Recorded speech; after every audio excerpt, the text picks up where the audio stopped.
खरं म्हणजे नाशिकमध्ये अतिशय सुनियोजित पद्धतीनं दंगल घडवण्याचा प्रयत्न झालेला आहे। न्यायालयाच्या निर्णयानंतर तिथल्या लोकांनी स्वतः ते अतिक्रमण काढण्याच्या संदर्भात पोलिसांना सांगितलं आणि ते अतिक्रमण काढण्याची सुरुवातही त्यांनी स्वतः केली। त्याच वेळी ही सगळी जी मंडळी दंगलीमध्ये दिसत आहेत या मंडळींनी जाणीवपूर्वक त्या ठिकाणी दगडफेक केली, जाणीवपूर्वक त्या ठिकाणी दंगा तयार केला आणि म्हणूनच त्यांच्यावर कडक कारवाई जी आहे ती करण्यात येते। पाणी टंचाईचा विषय संजय राऊत म्हटलं सरकारची अनास्था आहे त्यामुळे पाणी टंचाई। कोण संजय राऊत? यवतमाळमध्ये एक 12 वर्षाच्या मुलीचा मृत्यू पाणी हे आणताना गेलेला आहे। त्याबरोबर 6 लोकांना चैन करावी लागते तिथं पाणी काढण्यासाठी आणि तिथं पण अनेक लोकांचा मृत्यू असं आहे की निश्चितपणे अशा जिथे टंचाई आहे तिथे आपण कलेक्टरला अधिकार दिलेले आहेत। कलेक्टरने त्या ठिकाणी टँकरद्वारे पाणी पुरवठा करायचा आहे किंवा त्या ठिकाणी ज्या काही वेगवेगळ्या पद्धतीने पाणी पुरवठा करता येईल तो करायचा आहे। आपल्याला कल्पना आहे की महाराष्ट्रामध्ये एप्रिल आणि मे हे 2 महिने असे असतात की ज्या काळामध्ये खूप भागामध्ये पाणी टंचाई तयार होते। प्रत्येक जिल्ह्याचा पाणी टंचाईचा आराखडा आपण तयार करतो। त्या आराखड्यानुसार ज्या ठिकाणी टंचाई होणार आहे त्या ठिकाणच्या उपाययोजना या ठरवायच्या असतात। त्याच्याकरता जिल्हाधिकाऱ्यांच्याकडे आपण निधी देखील उपलब्ध करून देतो।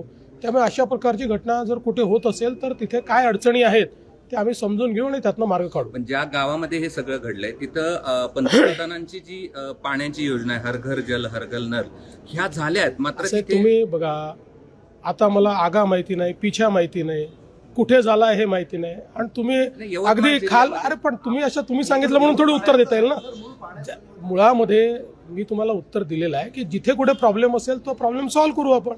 भगवद्गीतेचा सन्मान हा आंतरराष्ट्रीय पातळीवर झाला आहे। युनेस्कोच्या यादीमध्ये भगवद्गीता आणि भरत मुनीच्या नाट्यशास्त्राचा समावेश करण्यात आला। ही भारतासाठी आनंदाची बाब आहे। फार आनंदाची बाब आहे। याचं कारण आहे की भगवद्गीता हा केवळ धार्मिक ग्रंथ नाही आहे, जीवनाचं सत्य सांगणारा विचार हा भगवद्गीतेतनं त्या ठिकाणी प्रतिपादित झालेला आहे। आणि आपलं जे नाट्यशास्त्र आहे हे अतिशय प्राचीन आहे, त्यामुळे त्याला जर युनेस्कोमध्ये जागा मिळत असेल तर आपल्या सर्वांकरता ही अतिशय अभिमानाची गोष्ट आहे। DMICच्या संदर्भात काही महत्त्वाचे निर्णय घेतलात आपण आणि ते मराठवाड्याच्या पुढच्या विकासासाठी अत्यंत मुळातच मराठवाड्यातल्या उद्योजकांनी अशी विनंती केलेली आहे की DMIC सोबत या ठिकाणी डिफेन्स क्लस्टर करता येईल का अशा प्रकारचा एक विचार त्यांनी मांडलेला आहे। निश्चितपणे आम्ही तो पडताळून पाहतो आणि तो शक्य असेल तर आम्ही जरूर करू। हिंदी भाषा नांदू नका, सक्ती करू नका असं अनेक साहित्यिक म्हणतात। याच्यावर मी परवाच बोललेलो आहे। मी त्याच्या संदर्भात पहिलेच बोललेलो आहे। महाराष्ट्रामध्ये मराठी भाषा ही कंपल्सरी आहे, सर्वांना मराठी भाषा अनिवार्य आहे, मराठी भाषा शिकलीच पाहिजे। त्याच्यासोबत दुसरी कुठली भाषा शिकायची असेल तर ती भाषा शिकता येते। आणि मला कधी कधी आश्चर्य वाटतं की हिंदीला विरोध आणि इंग्रजीला का नाही? इंग्रजीला पालख्या आणि हिंदीला विरोध हे कुठला विचार आहे? त्यामुळे मराठीला जर कोणी विरोध केला तर आम्ही सहन करणार। देश विदेशातील प्रत्येक घडामोडींचे लाईव्ह अपडेट मिळवण्यासाठी आता साम टीव्हीच्या सर्व सोशल मीडिया प्लॅटफॉर्मला लाईक, फॉलो आणि सबस्क्राईब करा।